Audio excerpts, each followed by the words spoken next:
एक शाम रश्मि अपनी माँ सुषमा के साथ फोन पर शादी.com पर अपने भाई शौर्य के लिए लड़की देख रही थी। देखो माँ, ये लड़की बहुत खूबसूरत और लंबी सी है। ये मेरे भाई शौर्य के लिए परफेक्ट है।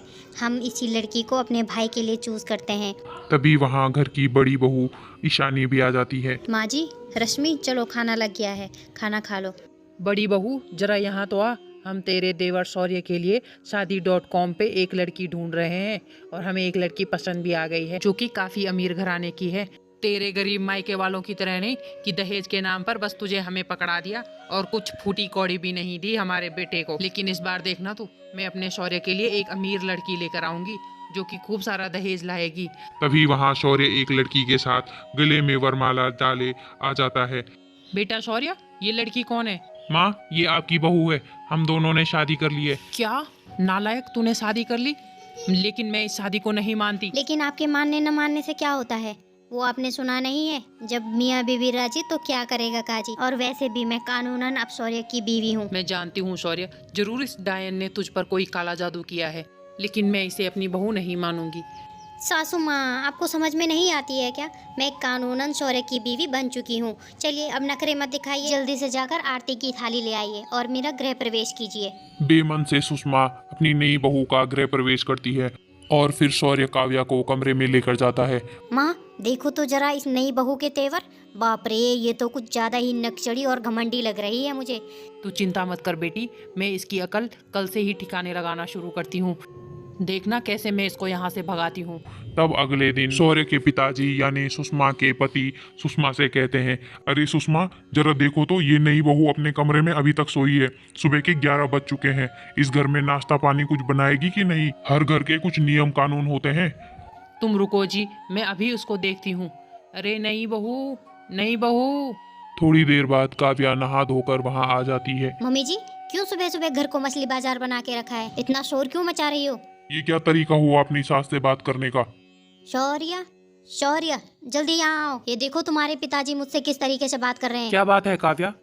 देखो शौर्य, अपने बाप को समझा दो, तुम मुझसे जरा तमीज से बात करे। क्या पापा, जैसा काव्या कह रही है वैसा कीजिए ना। नालायक, इसी दिन के लिए तुझे पैदा किया था क्या हमने, कि तू जोरू का गुलाम बन जाए? पापा अब जैसा भी हूँ आपका बेटा हूँ, आप ही से सीखा है। फिर सुषमा अपनी नई बहू को वह लिस्ट पकड़ाती है जो उसने बनाई थी। ये ले नई बहू, ये खाने की लिस्ट है जो तुझे आज रसोई में बनानी है। तेरी पहली रसोई है इसलिए तुझे ये सारा कुछ बनाना पड़ेगा। और हाँ, फिर किचन भी साफ कर देना अच्छे से। सासू माँ, ना तो मैं खाना बनाऊंगी और ना ही मैं किचन साफ करूंगी। अरे भाई, मैं घर की बहू हूँ, कोई काम वाली बाई नहीं हूँ जो आप आते ही मुझे इतने सारे काम थमा रहे हो। बल्कि आज आप खाना बनाओगी और मेरी पसंद का खाना बनाओगी। और ननद जी, आप घर की पूरी साफ सफाई करोगी। समझिए आप दोनों। ये मत सोचना मेरा ससुराल में आज पहला दिन है। ससुराल में पहला दिन है इसीलिए अब आपकी जिंदगी बदलने वाली है। ओ कम ऑन, मैं ये सारे काम नहीं करूँगी। देवरानी जी, रहने दीजिए ना, ये तो ससुराल वाले हैं और अपने ससुराल वालों के लिए कोई भी फर्ज निभाना हमारा कर्तव्य है। ओ कम ऑन जेठानी जी, इन जैसे फर्जी लोगों के लिए क्या फर्ज निभाना।